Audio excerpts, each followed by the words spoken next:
भारत की जमीन में कई ऐसे राज दफन हैं जो कई सदियों बाद भी उतने ही अनसुलझे हैं जितने पहले कभी हुआ करते थे।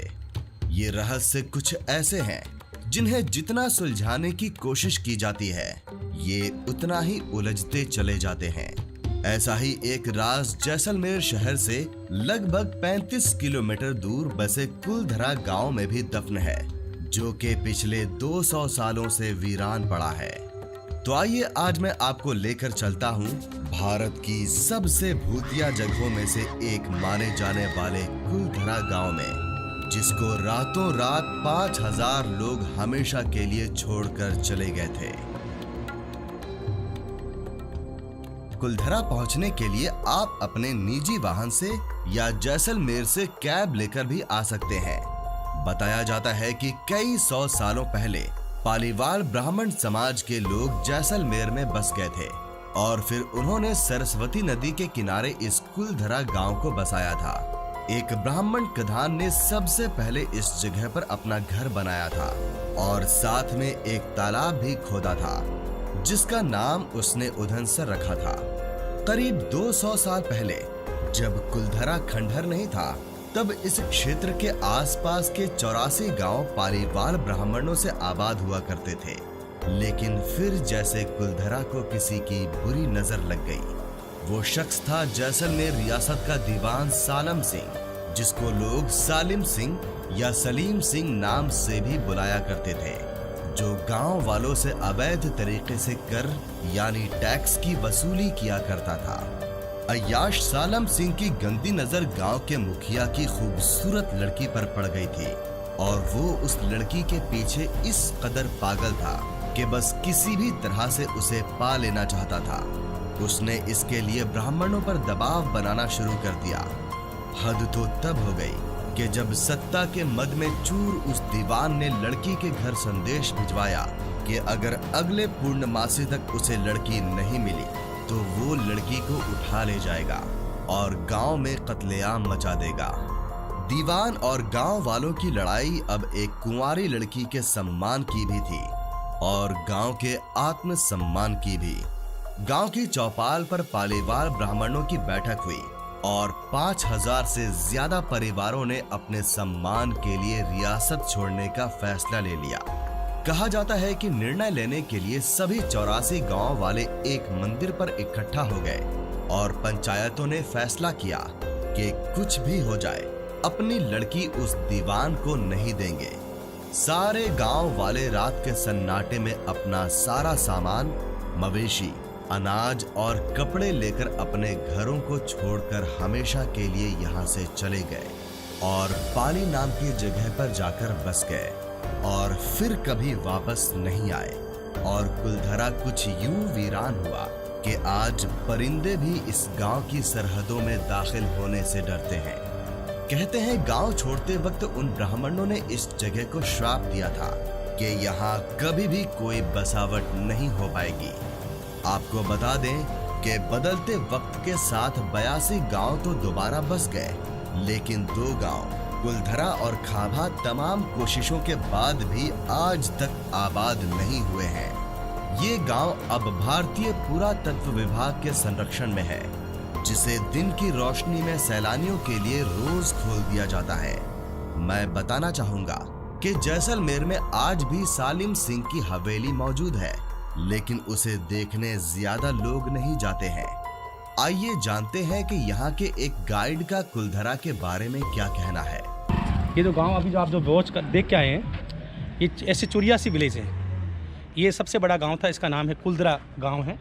कुलधरा इसको एम्प्टी विलेज बोलते हैं, घोस्ट विलेज इसलिए बोलते हैं। जो 80-90 साल के जो बुजुर्ग लोग थे ना, बताते हैं कि वो भाग नहीं पाए, उन्होंने पानी के अंदर नमक डालकर, जेट डालकर यहीं मर गए थे वो। और इनमें से जो आपने देखा होगा मंदिर है, जब मंदिर के अंदर मूर्ति नहीं है, मूर्ति जब गांव खाली हुआ ना तो गांव वाले मूर्ति साथ में लेके गए। बताते हैं इनके पालीवाल गांव था, इनका सिंध प्रांगत था, सेवा पूजा का काम था, बहुत खूबसूरत लेडियाँ थी इनकी। सालिम सिंह एक अत्याचारी आदमी था, उसका नाम था जालिम सिंह। वो यहाँ का प्राइम मिनिस्टर था, जैसलमेर का सबसे पहला प्राइम मिनिस्टर वो था। वो इस औरतों को उठा के लेके जाता था, सच गाँव की औरतों को उठा के ले जाता था, बताते हैं। और 1 घंटे बाद इसको एक लेडी चाहिए थी, राक्षस पर्वती का आदमी था ये। इस गांव की मुखिया की लड़की पसंद आ जाती है 1815 के अंदर, इसलिए वो गांव खाली हुआ। शादी नहीं कर देने के कारण ये गांव रातों रात 1815 के अंदर गांव यहाँ से पलायन करके गए और पाली गांव बसाया इन्होंने। तो ये गांव पूरा चुरियासी गांव रातों रात खाली हुआ सालिम सिंह दीवान के कारण। ये इनका जो है पानी का है तालाब है, जब कुएँ है इसके अंदर, जब पानी कुएँ के अंदर नहीं आता था, बारिश का पानी अगर होता तो पानी तालाब के साथ लेते थे, नहीं तो कुएँ का पानी पीते थे। इनके शमशान घाट भी बने हुए हैं। और ये गेट जो है बाद में गवर्नमेंट ने बनाया, आर्कोलॉजी डिपार्टमेंट ने बनाया है। और पूरे काऊ डंग किया हुआ था मकानों के अंदर, काऊ डंग होता है ना, गोबर नीप के बनाता है। और ऊपर लकड़ियाँ जो थी वो गांव वाले लेके गए। बताते इस गांव में कोई चीज़ ले जा नहीं सकता है, जो भी लेके जाता है उसकी बीमारी हो जाती है या वापस लाल के डले जाते हैं। कहा जाता है कि ये गांव रूहानी ताकतों के कब्जे में है। पर्यटक स्थल में बदल चुके कुलधरा गांव में घूमने आने वालों के मुताबिक यहाँ रहने वाले पालीवाल ब्राह्मणों की आहट आज भी सुनाई देती है। उन्हें वहाँ हर पल ऐसा अनुभव होता है कि कोई आसपास चल रहा है। बाजार के चहल पहल की आवाजें आती हैं, महिलाओं के बात करने और उनकी चूड़ियों और पायलों की आवाज भी आती रहती है। प्रशासन ने इस गांव की सरहद पर एक फाटक बनवा दिया है, जिसके पार दिन में तो सैलानी घूमने आते रहते हैं, लेकिन रात में इस फाटक को पार करने की कोई हिम्मत नहीं करता है। इस गांव में बने पत्थर के मकान अब धीरे धीरे खंडहर बन चुके हैं, लेकिन इन खंडहरों से अतीत में इस गांव के समृद्ध होने का पता चलता है। कुछ घरों में चूल्हे, बैठने की जगह और घड़े रखने की जगह की मौजूदगी से ऐसा लगता है जैसे कोई यहाँ से कुछ समय पहले ही गया है। यहाँ की दीवारों से उदासी का एहसास होता है। खुली जगह में बसे होने की वजह से सन्नाटे में सरसराती हुई हवा की आवाज यहाँ के माहौल को और भी उदास बना देती है। इस गांव में एक बावड़ी भी है, जिससे गांव के लोग पानी पिया करते थे। यही नहीं, बल्कि एक खामोश गलियारे में उतरती कुछ सीढ़ियां भी हैं। कहते हैं कि शाम ढलने के बाद अक्सर यहाँ कुछ आवाजें सुनाई देती हैं। लोग मानते हैं कि वो आवाज 18वीं सदी का वो दर्द है जिससे पालीवाल ब्राह्मण गुजरे थे। गांव के कुछ मकान हैं जहां रहस्यमयी परछाई अक्सर नजरों के सामने आ जाती है।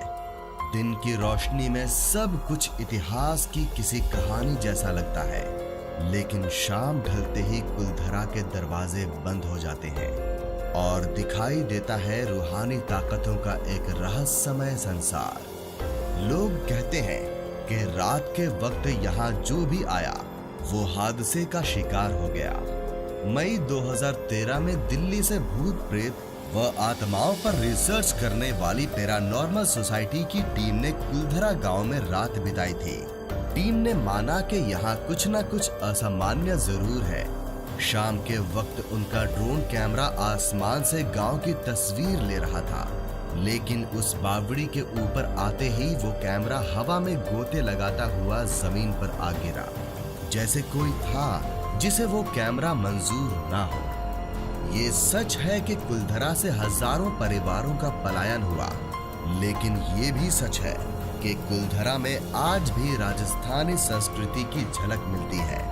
पैरानॉर्मल सोसाइटी के उपाध्यक्ष अंशुल शर्मा की मानी जाए तो उनके पास एक डिवाइस है जिसका नाम घोस्ट बॉक्स है। इसके माध्यम से वो ऐसी जगहों पर रहने वाली आत्माओं से सवाल पूछते हैं। कुलधरा में भी उन्होंने ऐसा ही किया, जहाँ कहीं आवाजें आई तो कहीं असामान्य रूप से आत्माओं ने अपने नाम भी बताए। इस रहस्यमय गांव में कई हिंदी मूवीज की भी शूटिंग हुई है। तो जानते हैं कि यहाँ बैठने वाले एक बाबा इसके बारे में क्या कहना चाहते हैं। मेरा नाम सुमार गाँव में। अब पिक्चर की शूटिंग हुई थी यहाँ पे? बहुत हुए जी, पिक्चर शूटिंग मतलब बहुत हुए। कच्चे धागे, रुदाली, अमेरिका, करिश्मा, शक्ति। आपको भी ले लिया था पिक्चर में उन्होंने? हाँ, अकबर जोधा, लेकिन सबके लिए अंदर नहीं थे। अच्छा। एक दो। किस में आ गए थे आप? किस में? मैं कच्चे धागे में। हाँ। अच्छा। हाँ जी। और उसमें कालों में भी? कालूम नहीं था। अच्छा। और झूठ नहीं होगा मेरे। हाँ, नहीं सही है। आप कहाँ से? हम आगरा से। आगरा से। आए हैं आगरा कभी आप? नहीं आए जी, नहीं अच्छा आए। अच्छा, 20 साल से आप 30 हुए? साल। 30 साल से हुए यहाँ। जी ये- मैं मेरा गाँव तो यही है। ये सब रोड वगैरह कब बना है यहाँ पे ये सब? अभी ये मालूम नहीं, मैं करीब इसको हो गया 17-18 साल। 17-18 साल हो गए जी, यहाँ पे। नवा है जी, नवा। अच्छा, नवा है। ये गेट वगैरह नवा है। पहले गांव यहाँ से 2-1.5 किलोमीटर गांव आगे है। कुलधरा गांव जो है, तो लोग आते थे पहले यहाँ पे? पहले समय में मैं अपने इंडियन लोग कोई नहीं था। इंडियन नहीं आते थे, नहीं विदेशी आते थे सब। हाँ, सब विदेशी लोग इतने आते थे कुलधर के अंदर। तो उसको साइट नहीं मिलता तो वो अपना कैंप ही कहाँ लगाए। वो फिल्म अच्छे अच्छे बन गए। कल भी फिल्म थी जी। कल फिल्म हुई थी हाँ शूटिंग? जी, वो कल शूटिंग हुआ था ना, वो अक्षय कुमार। अक्षय कुमार अच्छा। जी, वो एक दिन का उसका कमीशन परमिशन लेके आए थे एक दिन? एक दिन का। अच्छा अच्छा। यहाँ से नहीं लेते, वो जयपुर से लेके आए। अजय जयपुर से परमिशन लेके आए थे। वहाँ मिलते हैं। मैं बताना चाहूंगा कि आप कुलधरा गांव में रोजाना सुबह 8 बजे से शाम 6 बजे तक घूम सकते हैं। और क्योंकि ये जगह भूतिया मानी जाती है, इसीलिए सूर्यास्त के बाद इसके द्वार बंद कर दिए जाते हैं। ये जगह जैसलमेर के नजदीक थार रेगिस्तान में होने की वजह से बहुत गर्म रहती है।